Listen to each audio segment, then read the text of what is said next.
Right, guys, we're gonna review the patch notes for Season 7. I have a lot of hype on this patch because in my opinion, there are a lot of changes that should be made to the game. Some balance changes. Oh, no. Whatever. I got into the game. Yeah, whatever. I'm sorry for the guy. Okay. So yeah, as I was saying, I'm really hyped because I think there need to be made some changes, some fixes, some balance issues that should be solved. Let's hope that this patch brings them all. Okay, I'm excited. I'm actually excited. Let's go. Season 7 update. When is it happening? 21st of May. So that's in 8 days. 9 days. 9 days from now. Okay. We're going to get some new portraits. New monument, some challenges, rewards. Okay, these are the shields that we get. Ranked season rewards. Oh, this is actually a nice monument to have. The king, putting the crown. Okay, map pole rotation. We're gonna have Dry Arabia, Cliffside, Rocky River. I like this map. Forts. Just delete this map. Just delete it. Gorge, I like it. High View, I think it's a good map. I just don't enjoy it that much. Danube River, fun map too. Lipany, and Four Lakes, super fun. I think overall the map pool is fine. I like this map pool. I like it. Team rank, we don't care. Crossplay is now available on PC and console. Really? Your match started or you... No, it started. Unfortunately, but it doesn't matter. Like, the guy will get a win. That's fine. PC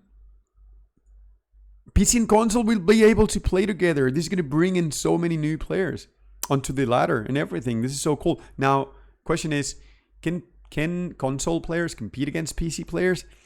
I've heard there are some perks, some benefits of playing from a console, like constant villager production, for instance. That's one of the things that I've heard of. Team rank is now available on console, okay. But even then, is it enough to make even PC and console play? I'm not sure. Condensed victory objectives. Oh, this is so good. This is so good, man. I was bored, man, of seeing having like on the top left corner having a bunch like a big text here saying blah blah blah sacred size wonder blah. Just have them like this, beautiful, and then you have more clean screen. I like this. This is a good change. Nomad improvements. Okay, starting villagers increased from 3 to 5. Okay, villagers starting distance increased. Nice. HRE upon town center construction. Okay, Holy Roman Empire. Basically the prelate, the imperial official, all those things, all those units, special units, pop out of the TC once it's built and not at the beginning of the game, which doesn't make any sense. English villager bows and Chinese villager build speed bonuses are deactivated at the start of the game. This is so cool. This is nice. Thank you very much. JD civilization starts with 3 villagers plus JD. Okay. OTD civilization starts with 4 villagers. Nice changes to the Nomad mod. Good. New domination win condition.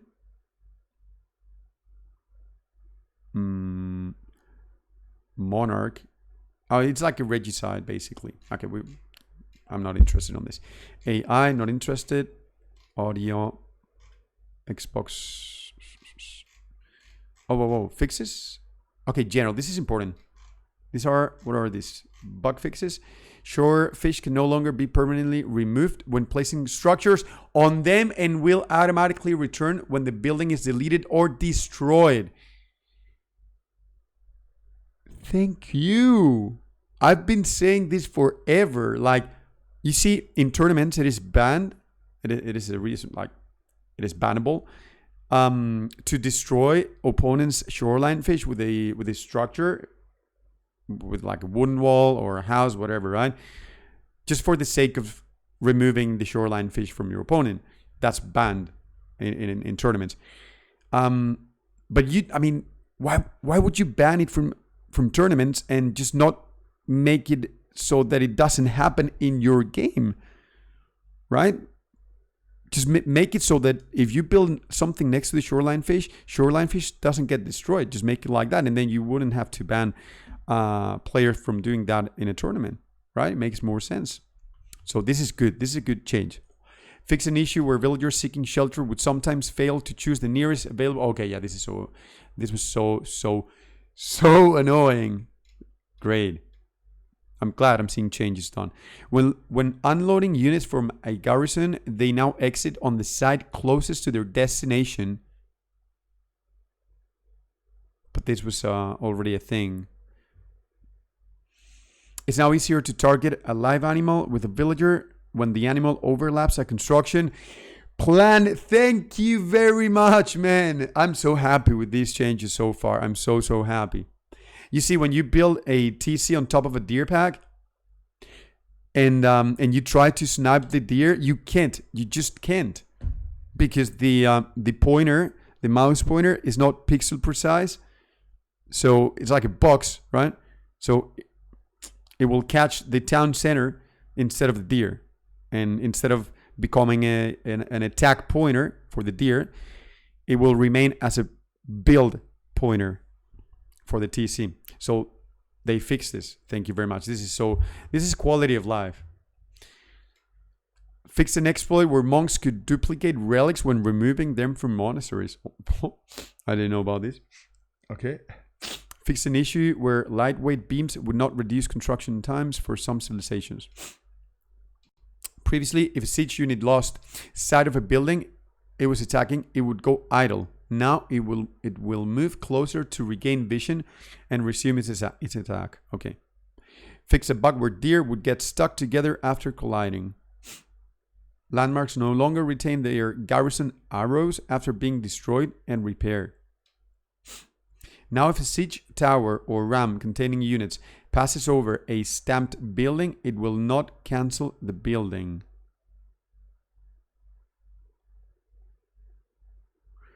If a siege tower or a ram containing units passes over a stamped building, basically a building that's not yet built, it will not cancel the building. Oh, I guess it's your own ram, basically. It's your own ram. Okay. When a player is defeated, their units will now fully cease their current actions when they turn neutral. I've said it so many times, like it makes no sense that villagers keep on mining, or that, you know, you got like a bunch of spearmen chasing your units where, I mean, the player is gone. Why are their units chasing my units still? Or fishing boats. Why are fishing boats fishing if the player is gone? Okay, this is good.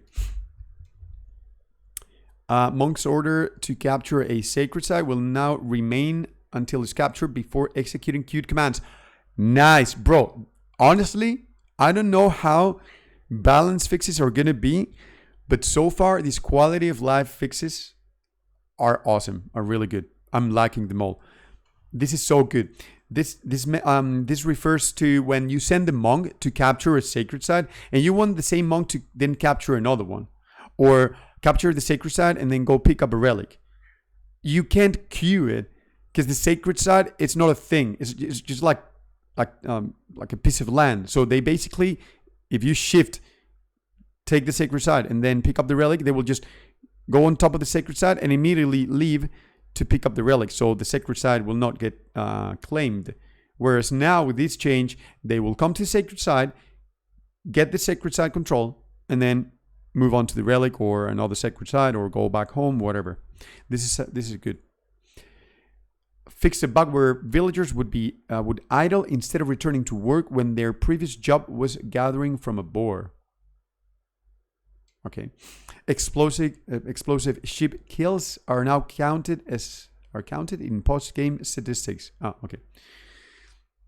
The post-game statistics now correctly reflect units lost when a transport ship sinks. Okay. Units inside a ram or a siege tower inside a transport ship. Wait, what? Units inside a ram or siege tower inside a transport ship will now die if the ship gets destroyed. Okay. Fix a crash that could occur when exiting the Acro mission. Okay. The inner Jiffy cheat now applies to Ayubit cavalry and Golem units.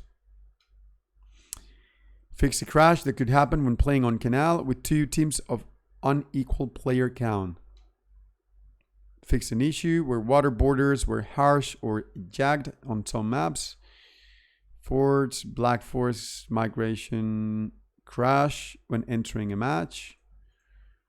Switching control groups quickly while mousing over the command card. This has happened to me.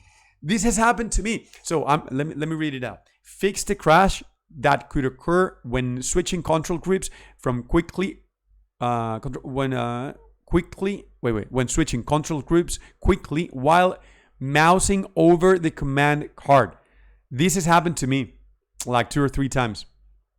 Okay, good. I mean, only 2 or 3 times, but it's still annoying.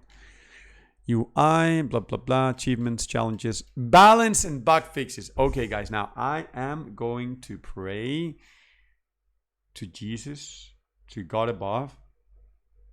Everything so far has been optimal. Really nice. Let's just have some good balance changes, please. Ottomans. Ruse. Please. Ayubit. General. Ram health increased from 340 to 370. Okay, I guess Rams were too weak now. Okay, that's fine. Ram build time decreased. Okay, Rams are built faster now. Workshop Ram train time reduced. Mangonel and Nesby's health reduced from 140 to 130. I guess they want to reduce the nerf, not reduce. Yeah, like reduce the nerf that they made to Siege, basically to Springles, by reducing the health of Nesby's and Mangonels, right? Now it takes 3 shots to kill a Mangonel. Maybe with this nerf, it only takes 2 as before. I'm not sure. Springle bonus damage versus Siege increased from 60 to 65. Yeah, definitely. It was 3 shots. Now it's going to be 2 for sure. Now it's going to be 2. Bombard, Great Bombard, and Cannon range armor. Okay, I don't understand this. Why would you increase the Great Bombard range armor now? Like, it's already hard to take it down with Springles. Why would you increase the armor? Previously, some garrison-able buildings, units, and transports displayed each garrison weapon as individual weapon and have been merged for a cleaner weapon information card. Hello, Torete. New patch notes? Yes.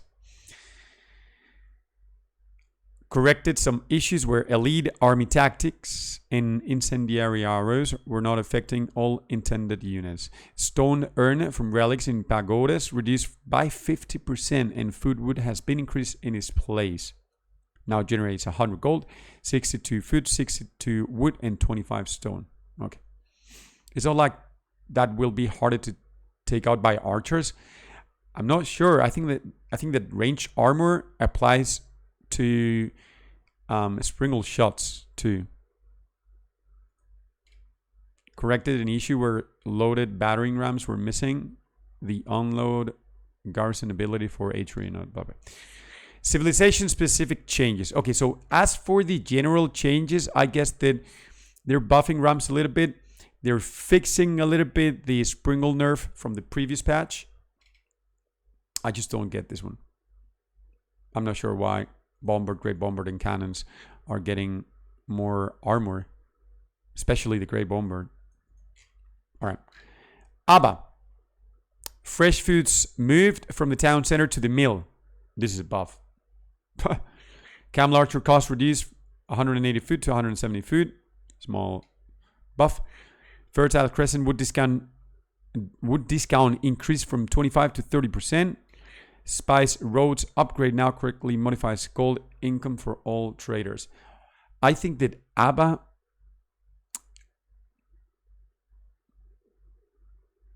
I still think that Abba's Golden Age 1 is too strong.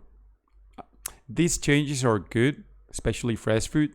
Fresh food stuffs being changed from the town center to the mill means that you no longer have to stop your villager production, may basically lose one villager to get foodstuffs, because you can get it from the mill. So this is a good change. As per the rest of the changes, I mean, this is gonna, I don't know, and this is gonna make TCs a little bit cheaper so that Abba can go for a triple TC, easier, faster. Second TC even faster. I think Abba has one of the fastest second TCs in the game. With this change now, even faster. But I still think that Abba, I mean, I don't know why people think Abba's weak. Like, once Abba gets Golden Age 1, like, what, their economy just becomes 15% stronger. Like that, boom. They got cheap villagers. They can spam trash units because, you know, villagers are cheap. They can build siege units in on the field without a blacksmith, without a siege workshop. I just don't understand why people think Abbas are weak. Okay, Ayubits. Tower of the Sultan no longer has ram melee vulnerability. Oh, so they're buffing it. Build time for 200 to 140 seconds. Garrison units increase movement speed for each unit garrison. I was hoping for Ayubits to be nerfed a little bit. Arabic supervision and biology are now multiplicative. Okay. Corrected an issue where Desorator's range weapon was not fully benefiting from their Golden Age 5 attack speed bonus. So they're buffing the Tower of the Sultan. Byzantines. Okay, Byzantines. How do you say this? Cairo, Siphon. The RAM. Byzantine RAM. Byzantine RAM cost reduced from 200 wood, 100 gold to 200 wood and 60 gold. Its health is increased from 280 to 310. Range armor increased from 30 to 50. Bonus damage versus walls increased from 0 to 5. First mercenary contract choice is now free and instant, saving 100 olive oil and 20 seconds of research time. Veteran mercenary upgrade cost reduced from 100 food to 100 gold. Wait, veteran, the upgrade. From 100 food and 250 gold to 50 food and 100, so basically half. And research time reduced from 60 to 30 seconds. Limit and A shield wall damage reduction reduced from 40% to 30%. Okay, I guess they're nerfing limit and A and buffing rams and mercenary camp. Mangonel emplacement damage reduced from 8 to 7. Okay. Mercenary Sipahi.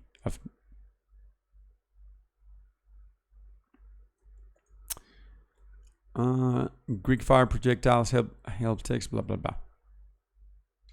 Barbican of the Sun now accepts your tax donations. This is so helpful actually, because many times you go out with a bunch of villagers to build a Barbican next to a deer pag and a gold mine or something, and you bring an imperial official, and you can't really go back to base to drop the taxes, right? Because you're far away from base. So this is kind of helpful. Delhi Sultanate. Gassy Raiders are no longer missing bonus damage versus siege engines. So no changes on Delhi. English. Berkshire Palace weapons are no longer duplicated on their UI. So no changes on Delhi. No changes on English. French keeps now cost 10% less stone to build. Keep influence range increased by 1 tile so that you don't have to build more. 1 tile allows you to place 2 rows of buildings around it. So you don't need to build 2 castles, and to get the bonus over all of the buildings. Now, with one single castle, you can add 2 rows of buildings around it and still get the buff. Okay, HRE. Marching drills is now a civilization bonus and is granted for free. For free! At the start of the game, it no longer affects prelates. Inspired warriors now increases the move speed of prelates. Prelate inspiration range increased by 1 tile. Main work palace bonus increased from 40% to 50% cost and research time. I was gonna say when I was reading this, I was gonna say, okay, I think this is looking forwards to making main work more valid, because you want to go chapel because the area of influence, of the chapel is very wide. Otherwise, you would have to get to like spread like 3 or 4 monks around the chapel. But now, since the prelate inspiration range increased 1 tile, which is massive, with maybe just a couple prelates, you can buff just the same amount of villagers as the chapel, and perhaps go main work. For early upgrades, you go marching drills, so you could be going for archers, men in arms, spearmen in feudal, and also main work gets cheaper upgrades. This is a good buff. I'm gonna try this. Japanese Castle of the Crow issue corrected. Blah blah blah. Previously missing tomorrow. Okay, no changes. JD Consecrate help text. Okay, no changes. Mongols. Okay. Ubu Stone income in Dark Age reduced from 80 to 70 per minute. Okay, this is a big nerf to Tower Rush.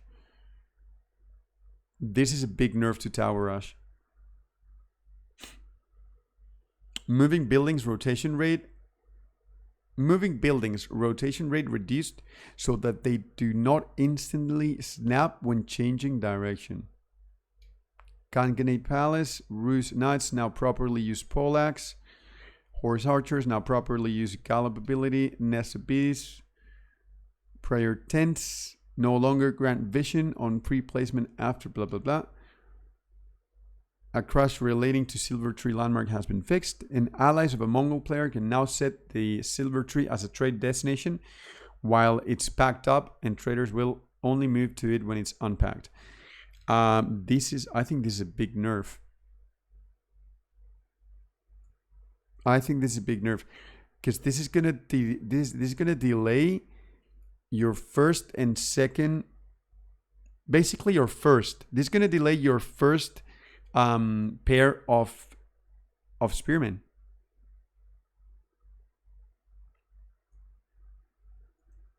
For the Tower Rush. Which means that if your opponent opens barracks, they will have more spearmen than you. This is a very big change, actually. Nerf. OTD. Okay, Arcane Chapel bonus increase from 10 to 15%. Nice. Now that I'm testing out the OTD 2TC play, this is gonna be massive, actually. Main Work Palace bonus increase from 40 to 50% cost and research. Oh, wait. So bonus increased from 40%. Oh, so basically, yeah, the cost reduction over blacksmith upgrades, instead of being a 40%, it's going to be a 50%. So it's a buff, just like HRE. Golden Cuirass cost increased from 50 food, 125 gold to 100 food and 200 gold. This is the Man at Arm unique upgrade. I don't know which one this one is, but these are all the unique upgrades, and they're all being buffed. Sorry, not buffed, nerfed, right? Its cost is increasing for all of them. And this one is for the crossbowmen. So I guess this one's for the langsmiths. Ottomans. Oh my god, only 4 points. Great Bomber health reduced from 350 to 300. Range armored increased by 5. Vizier experience requirements for each level increased from 60, 80, 120, 200 to 60, 100. This is a good nerf. And military school production speed reduced from 4.5 to 5, the standard production rate. Okay, these Ottomans have been nerfed. We gotta get a feeling of how big of a nerf this is. 350 to 300, this is a good change, but at the same time, they gain extra armor. I think the real deal with Grey Bombards is that they are only 5 population, man. Make it 10. Make it 10. If I need like 9 Springles to take down one of your Grey Bombards, 9 Springles are worth 27 population. Grey Bombers are only 5. It just makes no sense. And also, I kind of wanted to see a Janissary attack speed reduction. I think Janis have very high attack speed, too high. I think it's 1.27. I'm not sure if it's with or without the meter. I think it's with the meter, but 1.27 is super fast. Like, Janissaries are not supposed to kill men-at-arms. That's the thing, right? They're not supposed to kill men-at-arms. They're supposed to counter cav. But they just kill everything. They kill cav, they kill men-at-arms, they kill spearmen, they kill everything. So Janis, if the unit purpose is to counter cav, just give them more bonus against cav units and reduce their attack speed or their base damage. Easy. Because Janis are like hand cannoneers. But cheaper. Hunting cabin build time increased from 25 to 35 seconds. Okay, this is going to slow down a little bit the ruse opening. Not too much, just a little bit. Boyar's fortitude cost increased from, I don't know what this is. Maybe the upgrade for the cav health. Corrected an issue where horse archers would not retain the mounted precision bonuses when blah blah blah. And that's it. What do you guys think about the changes? I think that changes to Ottoman are good, but I think they should still make some additional changes.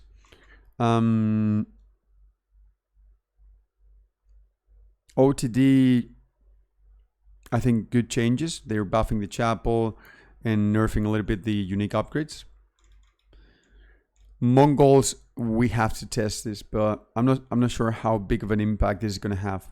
The stone generation in Dark Age. This is obviously looking forward to nerfing the Tower Rush. Let's see how it affects. Japanese, no changes. JD, no changes. HRE, I like the changes to HRE. I like the changes. French, yeah, I guess the changes are good. China, I like this change, this buff to the Barbican. Byzantines, I don't think limited A were a problem anymore. Maybe in big numbers they were still a problem. You know, that's why some Byzantine players just mass limited A and dive your TC because, you know, they got their these shields that reduce the range damage taken, and they can just dive your TC and give no fucks. I thought that was solved. Maybe it wasn't. Ayubits, I think this is trolling. This is actually trolling. Like, Tower of the Sultan, how many times you get to see this? Not too many times, right? Now, the fact that Ayubits can go fast castle, spam camel lancers, get 3 TC behind it, as we saw with Marine Lord in the tournament. Yeah, like, no. Like, you have to have a weakness, right? You have to have a weakness as a Civ. If you go fast castle, you're supposed to be, you know, you're going fast castle, you're supposed not to have too many units. Fine. But once in castle, you can't be spamming units and at the same time going for additional 2 TCs and be pumping villagers non-stop while you keep on producing heavy armor units, which are expensive. Like, where does that come from? Why is that economy so strong to sustain triple TC and spamming camel lancers when the strategy was going castle? Right? You haven't gone for a second TC. You don't have a strong economy behind it. Why are you able to do this? Well, several reasons. Golden Age 1, 8 villagers for free when hitting castle. Instantly, like instant 8 villagers. And also economic growth wing, providing 100 more food to every berry, right? Like, there has to be a weakness on every Civ, and these naked fast castle strategies should be able to be punished. Right? And if you can't punish it unless you get a tower by their gold like super early on and be camping their food resource, like making a lot of effort to actually deny that fast castle, it just gets out of hands. It gets out of hands and you can't do anything because their farm transition is going to be very late because of that economic growth.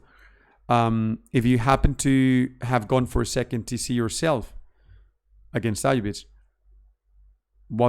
how many more villagers you're going to have by the time Ayubids hit castle? Like 6, 7, 8 villagers maybe. With the economic wing, they get 8 villagers, so that evens out again, as if you hadn't had that second TC all this time. But Ayubids are castle and you're still in feudal, right? Farm transition very late because of the economic growth. So you can, keep pumping up villagers out of those additional TCs and at the same time camel lancers. Also, my villagers are way more efficient because of the Golden Age 1. They don't really need to get any eco upgrades because Golden Age 1 provides them with 10% increased gathering rate. So all those things added up allow Ayubids to have this super imba fast castle strategy. And no weaknesses, basically, or barely no weaknesses. I think these changes are a bit troll. Like Tower of the Sultan, yeah, whatever, bro. Whatever. These are just fixes, right? So, yeah. And as for the RAM buff, I think it was fine, to be honest. I think it was fine. Because now, if you want to go for a second TC play, you got to be very careful where you place that second TC because, they're way weaker than before. So a couple of Rams can just take it down, right? Early game. Like, I've seen people who go for a second TC and they have their opponent just building a Ram with like 5 units and going for the TC. And it's actually hard to defend that second TC.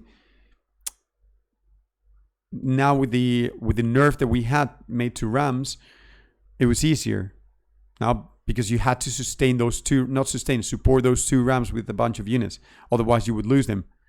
Now they're buffing Rams again, decreasing their build time, increasing their health. I don't know what to think. And that's it. Okay, guys. So that's everything. As for the new patch notes, what patch is this? Patch 7 point something. What is it? 7. No, 10. 10. It's for season 7, I think. Season 7, patch 10.0. I hope you guys enjoyed the video. If you want to comment, if you want to give your opinion, feel free to do so in the comments. I'm overall happy with the changes with this new patch. I hope you guys are too. And again, I hope you guys like the video, and I'll see you guys in the next one. Bye bye.